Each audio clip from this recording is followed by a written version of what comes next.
Hello दोस्तों, welcome to UPSC नीव bye academy. मेरा नाम है युवराज सिंह शेखावत। तो पाकिस्तान जो कि एक टाइम पे जिहादिस्ट फोर्सेस को सपोर्ट करता हुआ नज़र आता था, चाहे से वो जियोपॉलिटिकल अपना इन्फ्लुएंस बढ़ाना हो या फिर वेस्ट से स्पेशली यूएस के साथ अपने अच्छे रिश्ते सुधारना हो, अब वही जिहादिस्ट फोर्सेस पाकिस्तान के नाक में दम कर रही हैं। और जो एक डुअल आइडेंटिटी हमें पाकिस्तान की देखने को मिलती थी कि जब अब अफगानिस्तान और पाकिस्तान के बॉर्डर पर जब कोई क्रॉस बॉर्डर टेररिज्म के इवेंट्स होते हैं तो किस तरीके से पाकिस्तान आवाज़ उठाता हुआ नज़र आता है कि हम टेररिज्म को प्रमोट नहीं करते। बट वहीं जब इंडिया और पाकिस्तान की बॉर्डर पे हमें कश्मीर में इन्फिल्ट्रेशन देखने को मिलता है, हमें कश्मीर में पाकिस्तान की तरफ से जो स्टेट स्पॉन्सर्ड टेररिज्म है जब वो देखने को मिलता है, तो साफ साफ नज़र आता है कि पाकिस्तान एक दोहरी नीतियां फॉलो करता है। और इसी वजह से अब ये कहा जा रहा है कि Pakistan it's testing its own medicine. तो जहां पे पाकिस्तान के अफगान तालिबान यानी कि जो तालिबान गवर्नमेंट अभी अफगानिस्तान में है, जिन्होंने 2021 में पावर सीज की थी, उसके साथ में जहां 2 डिकेड्स तक उन क्लोज अलाइज थे, दोनों बहुत ही अच्छे सपोर्टर और दोस्त हुआ करते थे, अब ऐसा क्या हो चुका है कि पाकिस्तान और तालिबान के बीच में रिश्ते खराब हो चुके हैं। इसको समझने से पहले हमें हिस्ट्री भी समझनी पड़ेगी इन 2 नेशंस की। तालिबान कैसे इमर्ज हुआ, राइट, साथ साथ में क्या ज्योग्राफिकल फैक्टर्स हैं, क्या एथनिक फैक्टर्स हैं, वो सारे फैक्टर्स जो हैं वो मिलके आज इस रिलेशनशिप जो कि बहुत अच्छी मानी जाती थी वो अब ख़राब हो चुकी है, जो कि रिफ्लेक्ट करती है कि जो पाकिस्तान जो खाना प्रोवाइड कर रहा था, एक मुहावरा है ना कि जिसको आपने खाना प्रोवाइड किया बाद में उसी ने आपको बाइट कर दिया, राइट, वही चीज़ हमें आज देखने को मिल रही है। तो आगे शुरू करते हैं।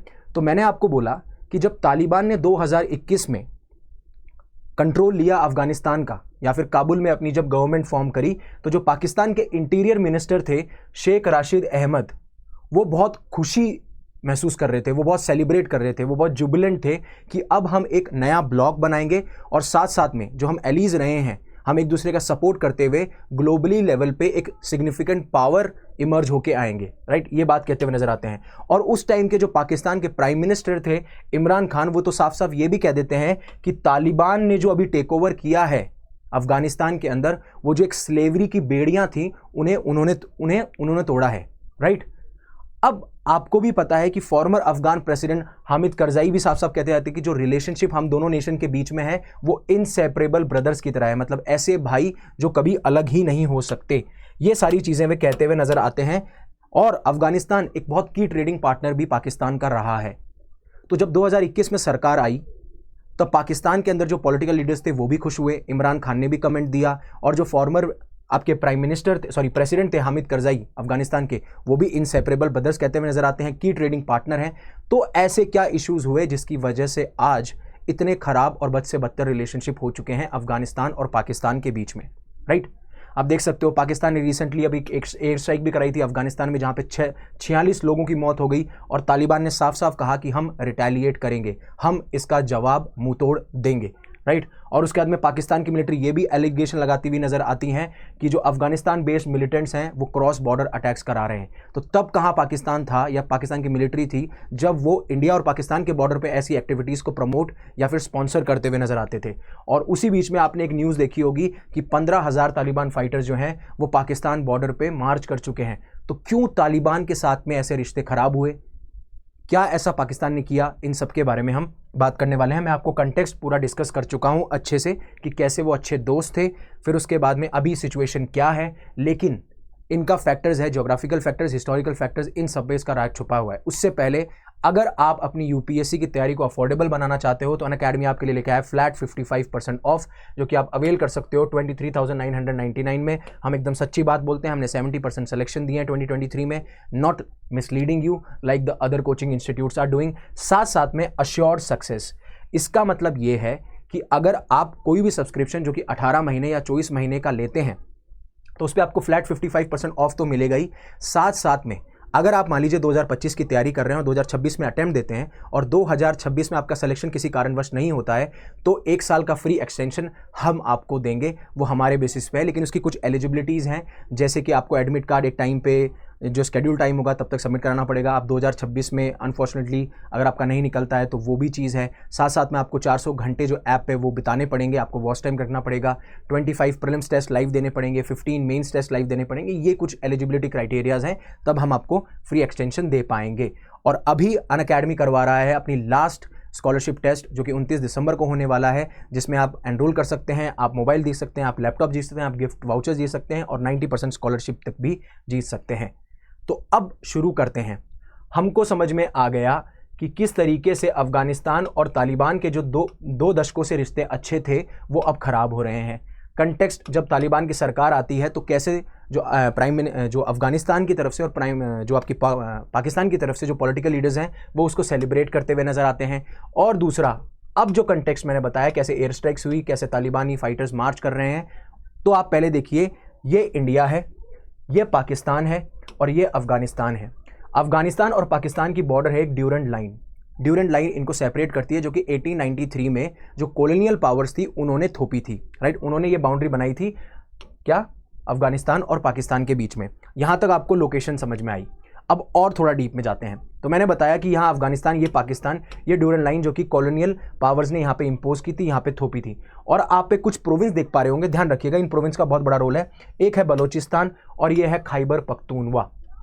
तो इन चीज़ का आप बिल्कुल अच्छे से ध्यान रखिएगा।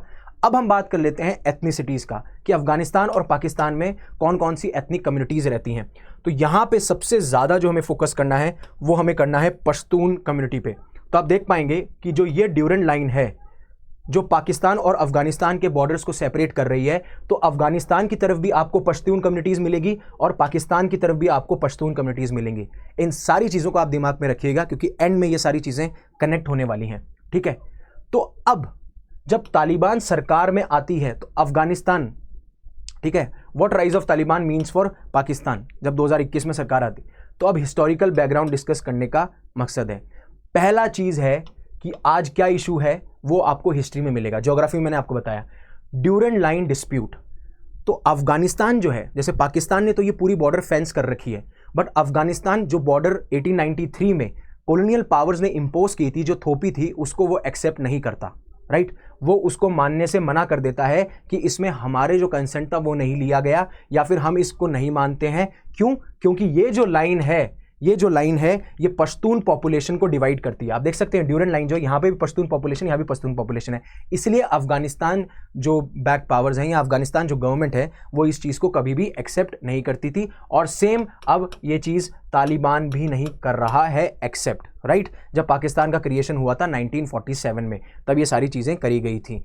फिर दूसरा, जिस तरीके से 1979 में सोवियत इन्वेड करता है अफगानिस्तान में, अब आपको ये समझना पड़ेगा कि उस टाइम पे सोवियत ने इन्वेड क्यों किया। अफगानिस्तान, चाहे से वो यूएस बैक्ड फोर्सेस हों, चाहे से वो पाकिस्तान हो, ईरान हो, क्योंकि उस टाइम पे पाकिस्तान और ईरान को बैकिंग देता था यूएस, और एक तरफ था सोवियत, ठीक है, सोवियत यूनियन। अब उसके लिए अफगानिस्तान एक बफर स्टेट था, मानी कि एक ऐसा न्यूट्रल स्टेट जो कि फंस जाएगा दो ग्रेट हॉस्टाइल पावर्स के बीच में। एक तरफ आपका यूएस से बैक्ड पावर्स, यूएस से बैक्ड नेशंस, और एक तरफ आपका सोवियत यूनियन। तो अफगानिस्तान वहाँ पे बफर स्टेट के तौर पे बन जाता है, बफर स्टेट डिक्लेयर हो जाता है। क्यों? मतलब ये कोई डिक्लेरेशन की बात नहीं है, इट्स लाइक कि जोग्राफिकल एरियाज़ की अगर आप बात करोगे तो अफगानिस्तान यहाँ फंस गया, यहाँ पे आपका मान लीजिए सोवियत यूनियन और यहाँ पे यूएस की जो फोर्सेज हैं या बैक फोर्सेज हैं वो लड़ रही हैं अपने वर्चस्व को फैलाने के लिए। लेकिन यहाँ पे इंपॉर्टेंट बात यह है कि सोवियत यूनियन जो है इन्वेड क्यों करता है? पहली चीज़, अपना स्फेयर ऑफ इन्फ्लुएंस बढ़ाने के लिए, एक उसकी एक जियोपॉलिटिकल स्ट्रैटेजी होती है। दूसरा, उस टाइम पे कुछ टाइम के लिए एक कम्युनिस्ट पार्टी भी रूल कर रही होती है अफगानिस्तान में, उसको सपोर्ट करने के लिए भी, क्योंकि उस कम्युनिस्ट पार्टी के खिलाफ कुछ इंसर्जेंट्स और कुछ मिलिटेंट्स जो हैं वो उस पार्टी को ओवरथ्रो करने की बात कर रहे होते हैं। इसलिए जो है उस टाइम पे सोवियत का इन्वेजन होता है। बट जब सोवियत का इन्वेजन होता है तो यूएसए बैक करता है पाकिस्तान और ईरान को, और पाकिस्तान बैक करता है उस टाइम पे उन अफगान मुजाहिदीन फाइटर्स को जो बाद में काफ़ी ग्रुप्स के साथ में मिलकर तालिबान बनाते हैं, राइट। तो आपको ये चीज़ समझ में आई। अब तालिबान जो है, तालिबान का मतलब होता है स्टूडेंट्स। जो अब ये जो ग्रुप है ये 1990s में ओरिजिनेट करता है, और स्पेशली कहाँ से ओरिजिनेट करता है, इमर्ज कहाँ से होता है? इमर्ज होता है ये मदरसा से। मदरसा मतलब जो आपकी इस्लामिक रिलीजियस स्कूल्स होती हैं वहाँ से। इनिशियली तो ये अफगान मुजाहिदीन फाइटर्स होते हैं जो कि रेजिस्ट कर रहे होते हैं सोवियत इन्वेजन को, जो कि मैं आपको समझा चुका हूँ। बट उसके बाद में उसके बाद में धीरे धीरे ग्रुप के साथ में तालिबान बनाते हैं। बट अब आगे जानने से पहले कि तालिबान का राइज 1990s में कैसे होता है, आपको तालिबान के फैक्शंस भी समझने पड़ेंगे। आपको तालिबान समझ में आया 1990s, स्टूडेंट्स इमर्ज फ्रॉम मदरसाज और अफगान मुजाहिदीन फाइटर्स थे जो कि रेजिस्ट कर रहे होते हैं, बट ग्रुप्स के बाद में तालिबान बना लेते हैं। उसके बाद में 1990s में आते हैं अफगान तालिबान। ठीक है, अफगान तालिबान का जो बेस होता है वो होता है अफगानिस्तान के अंदर। इनका मकसद ये होता है कि इस्लामिक लॉ के तहत हम अफगानिस्तान में अपनी गवर्नमेंट बनाएं। और जब जो फोर्सेस, जो यूएस जो फोर्सेस को बैक कर रहा था उस टाइम पे, उनके खिलाफ ये इंसर्जेंसी डिक्लेयर कर देते हैं। इतना आपको समझ में आया अफगान तालिबान। फिर एक है हक्कानी नेटवर्क। ठीक है, हक्कानी नेटवर्क जो है वो अफगानी तालिबान का ही एक फैक्शन है या उसी से निकला हुआ है, जो कि पाकिस्तान की आईएसआई के साथ काम करता है और उसके क्लोजली लिंक बताए जाते हैं। तो आप देखिए, पाकिस्तान हक्कानी नेटवर्क से मिला हुआ है और ये बहुत सारे हाई प्रोफाइल अटैक्स करवाया करते थे, चाहे वो सुसाइड बॉम्बिंग्स हो, राइट। और स्पेशली बताऊं तो नेटो फोर्सेस पे भी अटैक करवाए जाते थे, फॉरेन एम्बेसीज पे अटैक करवाए जाते थे, जिसमें पाकिस्तान का लिंक हुआ करता था। तो एक तरफ तो यूएस ये सोचता था कि हम पाकिस्तान के साथ सपोर्ट करके तालिबान को हटा देंगे, बट कहीं ना कहीं पाकिस्तान पे ये एक्यूजेशन लगते रहे कि वो इनडायरेक्टली और डायरेक्टली जो तालिबान है उसको सपोर्ट करता हुआ नजर आता है। ठीक है, तो हक्कानी नेटवर्क जो था एक फैक्शन था अफगान तालिबान का। उसके बाद में जो बात आती है एक इस्लामिक स्टेट खुरासन प्रोविंस की। यह भी एक मिलिटेंट ग्रुप है जो कि एक इस्लामिक खलीफा या खलीफेट फॉर्म करना चाहता है एक ऐसे रीजन में, जैसे वो पाकिस्तान का कुछ रीजन हो, अफगानिस्तान का कुछ रीजन हो, या फिर सेंट्रल एशिया का कुछ रीजन कहे जाते हैं।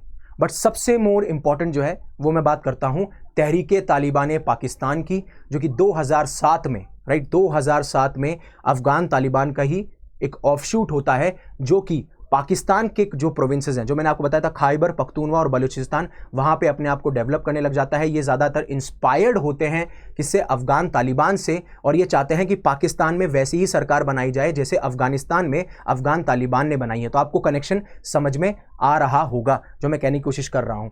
और उसके साथ साथ में एक होता है अलकायदा के लिंक तालिबान के साथ में।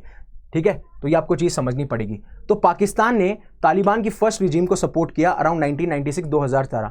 उनका स्ट्रैटेजिक एम क्या था? उनका स्ट्रैटेजिक एम ये था कि हम इंडिया को काउंटर कर सकें और प्रो पाकिस्तान गवर्नमेंट अफगानिस्तान के अंदर आ सके, इसलिए वो तालिबान को सपोर्ट करते हुए नजर आ रहे थे। बट ये सारी चीजें हमें देखने को मिलती हैं। अब 2001 के बाद में क्या डेवलपमेंट होते हैं? अब आपको भी ये चीज पता है कि 9/11 का अटैक होता है यूएसए के अंदर ट्विन टावर्स पे, जिसमें अलकायदा जो है वो क्लेम करती है कि ये जो टेररिस्ट अटैक है हमने करवाया था। अब जो अलकायदा का बेस था वो था अफगानिस्तान में, और अफगानिस्तान के टाइम अफगानिस्तान में था जहां पे ओसामा बिन लादेन उसके लीडर थे, और तालिबान उनको सपोर्ट करता हुआ नजर आ रहा था। तो उस टाइम पे यूएस जो है वो इन्वेड कर देता है अफगानिस्तान के अंदर फॉलोइंग दिस 9/11 अटैक, राइट। और उसके बाद में तालिबान जो है वो रीग्रुप करता है पाकिस्तान के ट्राइबल रीजन्स में। क्यों? क्योंकि पाकिस्तान उस टाइम पे इनडायरेक्टली तालिबान को भी सपोर्ट करता हुआ नजर आ रहा था। तो अब ये जो तहरीक तालिबान पाकिस्तान है ये इंस्पायर्ड है अफगान तालिबान से, जो कि पाकिस्तान के लिए एक बहुत बड़ा थ्रेट समझ में आ रहा है। ठीक है, तो जिस तरीके से अफगान तालिबान के साथ रिश्ते क्यों खराब हो रहे हैं, एक तो वो ड्यूरेंट लाइन को एक्सेप्ट नहीं करते, जो मैंने आपको साफ साफ बताया, जिस तरीके से जो पश्तून पॉपुलेशन है उसको डिवाइड कर दिया गया। साथ साथ में पाकिस्तान के लिए भी बहुत बड़ा थ्रेट तहरीक तालिबान निकल के आ रहा है, क्योंकि पाकिस्तान बार बार कहता हुआ आया है अफगान तालिबान को कि आप कोई ना कोई एक्शन लीजिए तहरीक तालिबान के खिलाफ। जिस तरीके से वो क्रॉस बॉर्डर टेररिज्म को प्रमोट कर रहे हैं, जिस तरीके से वो रीजनल इंस्टेबिलिटी लेके आ रहे हैं स्पेशली बलूचिस्तान और खैबर पख्तूनवा में, लेकिन तालिबान कोई भी एक्शन लेता हुआ नजर नहीं आ रहा तहरीक तालिबान के खिलाफ में। तो इस वजह से जो रिलेशन है वो बहुत ज़्यादा खराब होते जा रहे हैं।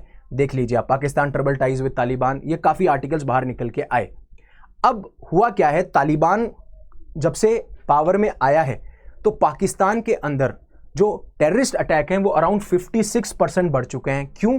क्योंकि कहीं ना कहीं तहरीक तालिबान के ऊपर एक्शन ना लेना और साथ साथ में तहरीक तालिबान को इनडायरेक्टली सपोर्ट करना, कहीं ना कहीं वही पाकिस्तान के लिए बहुत बड़ा एक क्या बोल सकते हैं नासूर बन चुका है, जो कि एक रीजनल इंस्टेबिलिटी लेके आ रहा है। अब जो की टेररिस्ट ग्रुप्स है, चाहे वो अलकायदा हो, तहरीक तालिबान हो पाकिस्तान, या फिर इस्लामिक स्टेट खोरासन प्रोविंस है, वो धीरे धीरे अपनी अफगानिस्तान में प्रेजेंस बढ़ाते हुए नजर आ रहे हैं। और इसमें यह कहा जा रहा है कि अफगान तालिबान का बहुत बड़ा रोल है। वो चाहता है कि जो पाकिस्तान है उसको इंस्टेबल किया जाए। तो ये सारी चीजें निकल के आ रही है। तो पाकिस्तान को यही चीज का डर है, ये कहीं ना कहीं रीजनल इंस्टेबिलिटी नहीं ले आए। तो जो पाकिस्तान बहुत खुश हो रहा था अफगान तालिबान के आने से, अब वही दुखी है, वही कंसर्न है। जिस तरीके से टेररिज्म अटैक हो रहे हैं, जिस तरीके से जो ट्रेड था वो भी खत्म हो चुका है। और उसका सेकंड रीजन जो है, पहला मैंने ड्यूरेंट लाइन बताया, दूसरा आपको तहरीक तालिबान और बाकी जो ग्रुप्स हैं उनको सपोर्ट करना बताया, और तीसरा मैंने बताया तालिबान की फॉरेन पॉलिसी में शिफ्ट। तालिबान जो है अब वो ग्रेटर ऑटोनॉमी चाहता है, वो नहीं चाहता कि वो पाकिस्तान पे डिपेंड करे, इसलिए वो इंडिया के साथ में भी अलायंस बनाता हुआ नजर आता है, इंगेजमेंट बनाता हुआ नजर आता है, जैसे वो ट्रेड हो, ह्यूमैनिटेरियन एड हो, या फिर अफगान ट्रूप्स को ट्रेन करना हो। और इंडिया हमेशा से अफगानिस्तान के साथ में अच्छे रिश्ते बना के रखा है, चाहे आप क्रिकेटिंग मैचेस ले लीजिए, चाहे आप बायलैटरल रिलेशनशिप ले लीजिए, वो सारी चीज़ें हमें रिफ्लेक्ट होती हैं।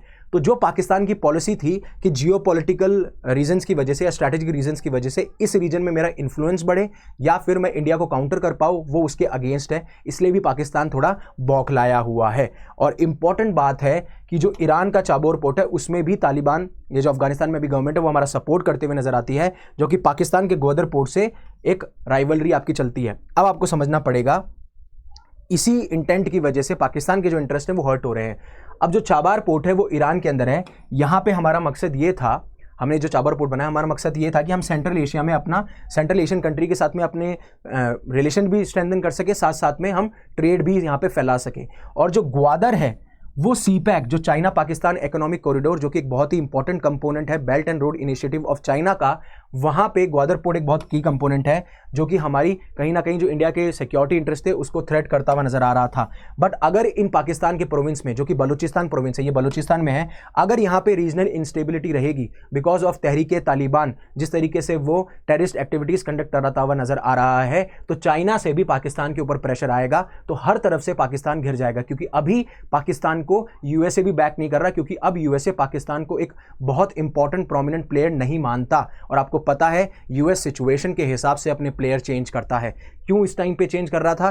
क्योंकि तालिबान के अलकायदा से रिलेशन थे, अलकायदा ने रिस्पॉन्सिबिलिटी थी 9/11 अटैक की, इसलिए यूएसए इन्वेड करता है, उसे कोई ना कोई एक ऐसा स्टेट चाहिए जो उसकी बैकिंग कर सके, तो पाकिस्तान उस टाइम पे बैकिंग करता हुआ नजर आता है। होपफुली आपको ये सारी चीजें समझ में आ रही होंगी। तो अब पाकिस्तान की फॉरेन पॉलिसी के लिए चैलेंजेस क्या हैं? और सबसे बड़ी बात है, फॉरेन पॉलिसी चेंजेस ज़्यादा कंपाउंड हो जाते हैं, ज़्यादा भारी पड़ सकते हैं। जिस तरीके से वहाँ पे political instability after Imran Khan की जब से सरकार गिरी है, साथ साथ में आपको इकोनॉमिक चैलेंजेस भी देखने को मिल रहे होंगे, जैसे कि इन्फ्लेशन बढ़ता जा रहा है, IMF का जो लोन है वो चुका नहीं पा रहे, चाइना ने भी लोन देने से मना कर दिया, साथ साथ में जो फ्लड्स हुए थे अभी, उसमें 33 मिलियन पीपल जो हैं वो डिस्प्लेस हुए हैं। बट इशू ये है कि अभी पाकिस्तान फॉरेन पॉलिसी के लिए कंसर्न क्या है? पहली चीज़, जो उनके स्ट्रैटेजिक इंटरेस्ट थे, जो उनके जियोपॉलिटिकल इंटरेस्ट थे, अपने स्फीयर ऑफ इन्फ्लुएंस को बढ़ाना, साथ साथ में इंडिया को काउंटर करना, पहली चीज़ तो उसमें वो नाकाम हो रहे हैं। सेकंड चीज़, अब उनको ये और फियर है कि जिस तरीके से Tehreek Taliban Pakistan, Islamic State Khorasan province या फिर जो अलकायदा से लिंक्ड ग्रुप्स हैं, वो अपनी जो जड़ें हैं वो धीरे धीरे इस रीजन में फैला रहे हैं और कहीं ना कहीं इस रीजन की इंस्टेबिलिटी को वो हर्ट कर सकते हैं। राइट, दो चीज़ें ये हुई। तीसरी चीज़, जिस अफगान तालिबान के साथ में उनके रिश्ते अच्छे माने जा रहे थे, अब अफगान तालिबान अपनी फॉरेन पॉलिसी को चेंज करता हुआ नजर आता है, ऑटोनॉमी पे बात करता है, इंडिया के साथ अच्छे रिश्ते निभाता हुआ नजर आता है। और जब जब पाकिस्तान कोई भी रिक्वेस्ट कर रहा है, चाहे वो एक्शन लेना हो इन टेररिस्ट ग्रुप या मिलिटेंट ऑर्गेनाइजेशन के खिलाफ, तो वो लेता हुआ नजर आता, कहीं ना कहीं डायरेक्टली इनडायरेक्टली इनको सपोर्ट करता हुआ नजर आता है। तो हर तरफ से पाकिस्तान अब घिर चुका है और इन्हीं इशू की वजह से वो क्रॉस बॉर्डर टेररिज्म फेस कर रहा है, इन्हीं इशू की वजह से रेफ्यूजीज जो हैं वो पाकिस्तान में आते जा रहे हैं। और अब पाकिस्तान के पास में भी कैपेबिलिटी नहीं है कि वो और रेफ्यूजीज को अकोमोडेट कर सके, जिस तरीके की वहां पे इकोनॉमिक इंस्टेबिलिटी और पॉलिटिकल इंस्टेबिलिटी है। तो होपफुली आपको समझ में आया होगा कि किस तरीके से पाकिस्तान और अफगानिस्तान, स्पेशली अफगान तालिबान के साथ में पाकिस्तान के रिश्ते खराब हो रहे हैं। क्या हिस्टोरिकल फैक्टर्स हैं, क्या ज्योग्राफिकल फैक्टर्स हैं, क्या एथनिक फैक्टर्स हैं। तो इंटरनेशनल रिलेशन में बहुत सारे फैक्टर्स एक साथ रोल प्ले करते हैं। होपफुली आपको ये पूरी चीज़ होगी। अगर आप अनअकैडमी के कोर्सेज लेना चाहते हैं तो शिखर 2026 हिंदी बैच के लिए, आरंभ 2026 इंग्लिश बैच के लिए, इग्नाइट 2026 इंग्लिश बैच के लिए, आगाज 2036 इंग्लिश बैच के लिए, जिसमें मैं साइंस एंड टेक लेता हूं नजर आ रहा हूं। अगर आपको कोड यूज़ करना है तो आप YUVI50 यूज़ कर सकते हैं और मैक्सिमम डिस्काउंट अवेल कर सकते हैं। साथ साथ में हमारे ऑप्शनल कोर्सेज भी हैं और साथ साथ में अगर आप मेंस निकाल चुके हैं तो हम फ्री UPSC मॉक इंटरव्यू की तैयारी भी करवा रहे हैं।